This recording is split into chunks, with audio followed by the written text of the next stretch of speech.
2014లో Bharatiya Janata party Telugu Desam party కలిసి పోటీ చేసింది.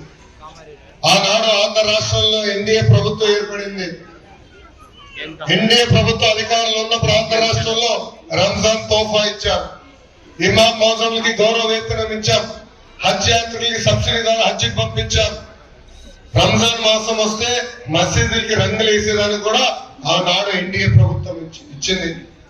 అమ్మా జగన్మోహన్ రెడ్డి గారు వచ్చిన తర్వాత ఏకంగా మైనార్టీ సోదరులు ఆత్మహత్య చేసుకునే పరిస్థితి తీసుకొచ్చాడు.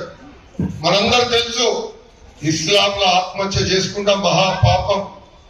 అలాంటిది నంద్యాల అబ్దుల్ సలాం మన మొత్తం కుటుంబ సభ్యులు ఆత్మహత్య చేసుకున్నారు.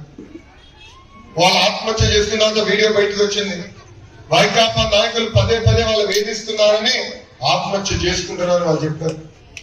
ఇంకో పక్కన చూసాం పలమనేరు నియోజకవర్గంలో చిన్న పాప మిస్బా అన్నిట్లో ఫస్ట్ ర్యాంక్ వస్తుంది. వైకాపా నాయకుడు కూతురు అన్నిట్లో సెకండ్ ర్యాంక్ వస్తుందని మిస్బా తల్లిదండ్రులు వేధించి వేధించి వేధించి మిస్బాకి తీసి ఇచ్చి పంపించారు. పాదయాత్ర ఆ తల్లిదండ్రులను కలిసారు. ఆమె డైరీ చూపించారు. మొదటి పేజీలో మిస్బా రాశాను, నేను బాగా చదువుకుంటా డాక్టర్ అవుతానని.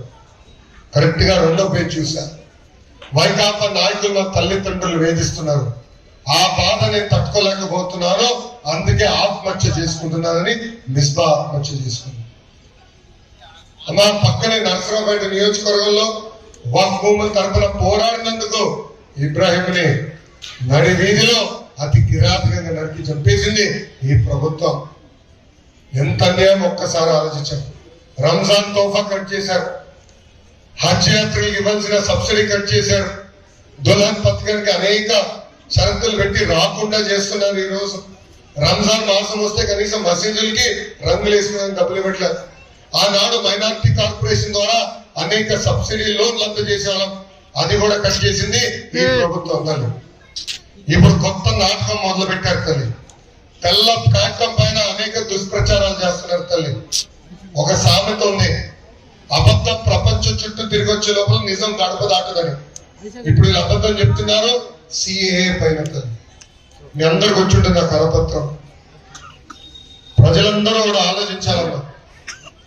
వైకాపా పార్టీకి 31 మంది ఎంపీలు ఉన్నారు, 22 మంది లోక్సభ ఎంపీలు, 9 మంది రాజ్యసభ ఎంపీలు. వీళ్ళు 31 మంది సిఏకి అనుకూలంగా ఓటేశారు. ఇప్పుడు మాట మార్చుతున్నారు. ఆనాడు రాజ్యసభ సాక్షిగా విజయసాయి రెడ్డి గారు సిఏకి మద్దతు తెలుపుతూ మాట్లాడారు. మళ్ళీ ఆనాడు తెలియదయ్యింది